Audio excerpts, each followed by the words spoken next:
Okay, in this presentation we're going to look at Project Euler question 6. Now, Project Euler is a series of exercises designed to help students develop their skills at mathematics and programming. And it's science students, math students, engineering students who might be interested in that. We're going to tackle this problem, question 6. We're going to use it with Julia, tackle it with Julia version 1.6.1, and we are using Jupyter notebooks. So, the question is, the sum of the squares of the first 10 natural numbers is 1 squared plus 2 squared all the way up to 10 squared. That is 385.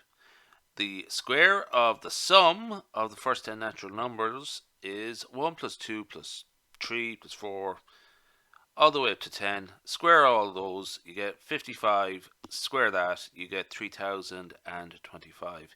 Here, the difference between the sums of the squares of the first 10 natural numbers and the square of the sums is 3025 minus 385, which is 2640.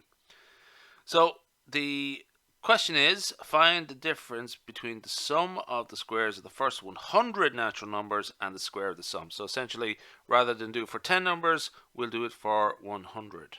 Okay. So let's just sort of start out here with some simple basic ideas. Okay, so what we're going to do here is see if we can calculate the sum of the squares and the square of the sums. Okay, so just actually be very conscious of the fact about these two expressions look very similar to one another, but the brackets work a different way, so that means the squaring works a different way.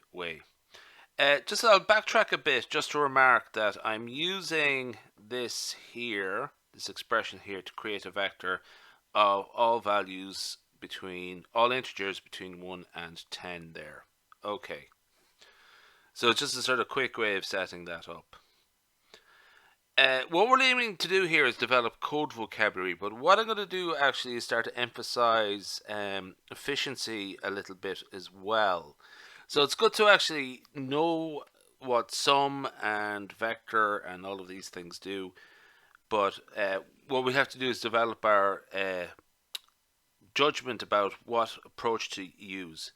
Just as a quick remark, we're using vectorized functions essentially, so we just have to have a little dot there just to sort of, if there's multiple inputs to the function, just have a little dot there essentially.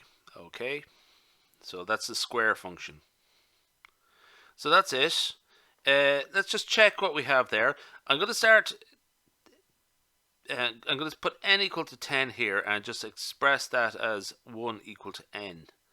Or 1 to n. Okay, so just the two components there. And that just sets up what we're trying to do. So 2640. So the sum of the squares minus the square of the sum. Or vice versa. So what I'm going to do here is write some functions. Okay. So here we have, this is just actually sort of build up an expertise in setting up functions. Now, we're not actually going to use this is probably a very simplistic case for a function but let's just sort of develop a sort of framework for using functions you write yourself. So this is the sum of the square function. It's really just returns the sum of the square, okay, just like we defined above. So this is declaring a function. This is the function name. This is the default input, n, okay.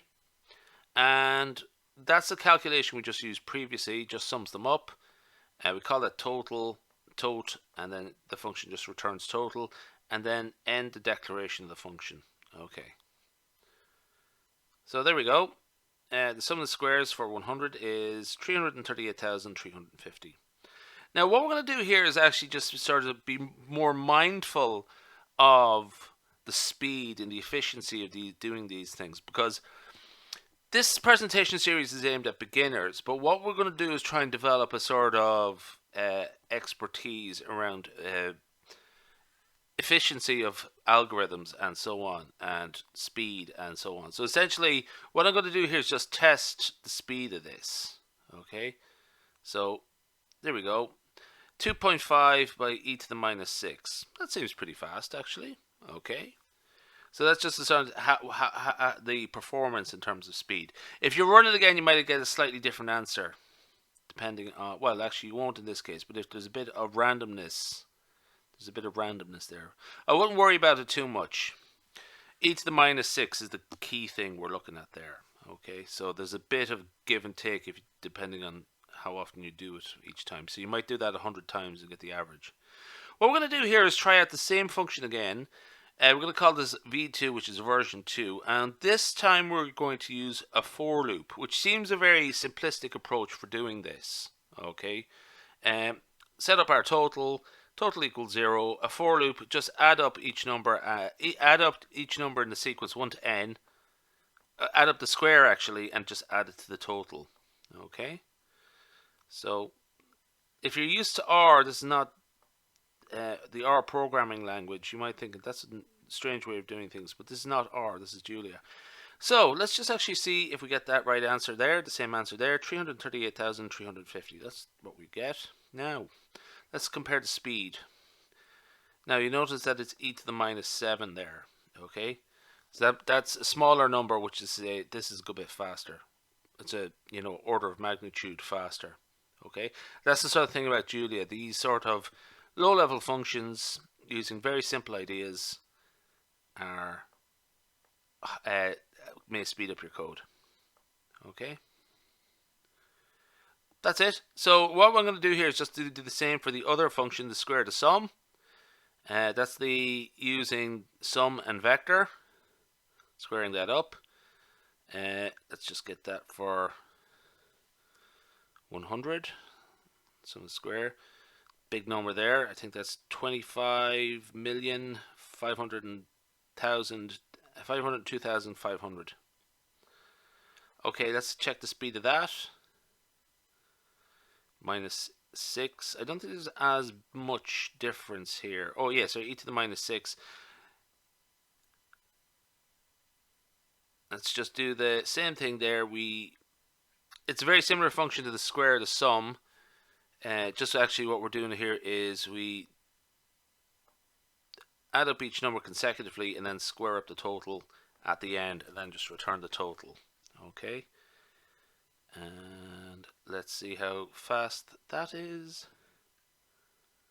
Yeah, e to the minus 7. Yeah, so it's a bit faster again.